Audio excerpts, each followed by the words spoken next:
మాఘ శుద్ధ సప్తమి రథసప్తమి సాయంత్రం వరకు సూర్యనారాయణమూర్తిని ఆరాధన చేసి విశేషంగా రాహుకాలం తర్వాత సుమారుగా సాయంత్రం 6 గంటలకి అరుణ పారాయణాన్ని చక్కగా వింటే ఆ ప్రదోషంలో వినటం మూలాంచి మీకు ఉన్నటువంటి గ్రహానికి సంబంధించిన దోషాలు ఏమైనా ఉంటే పోతాయి. సూర్యుడిని నారాయణతో అందుకే పోలుస్తూ ఉంటారు. గ్రహాలన్నీ కూడా జనార్దన్ రూపంలో ఉన్న స్వామికి సేవ చేస్తూ ఉంటాయి. అందుకే గ్రహరూపి జనార్దన అంటారు.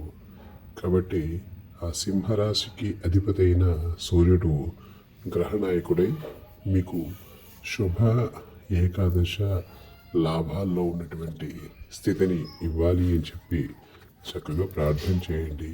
ఆదిత్య హృదయం చదవండి.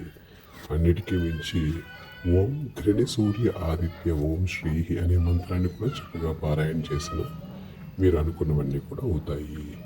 సూర్యుడి బలం మీకు ఉంటే ఆత్మతత్వం ఉంటుంది. అంటే మీరు పర్సనాలిటీలో చాలా గట్టిగా ఉంటారు. తద్వారా మీరు చేసే అన్ని పనుల్లో కూడా చక్కగా విజయం మీకు ప్రాప్తిస్తుంది. ధైర్యాన్ని కోల్పోకుండా ఉంటారు. అదేవిధంగా ఎప్పుడైతే మీకు ధైర్యం ఉంటుందో మీలో అన్ని రకాల వీరగుణాలన్నీ కూడా వచ్చి మనం వీరోచితంగా అంటే ఒక హీరోయిక్ వర్షిప్ చేస్తూ ఉంటాం కదా, హీరోల్ని ఫాలో అవుతూ అలాగా మీ అంతటా మీరే మిమ్మల్ని మార్చుకోవచ్చు. అలా మార్చుకున్నవాడే సూర్యుడు. కాబట్టి ఆయనకి మార్తాండు అనే ఒక పేరు ఉంది.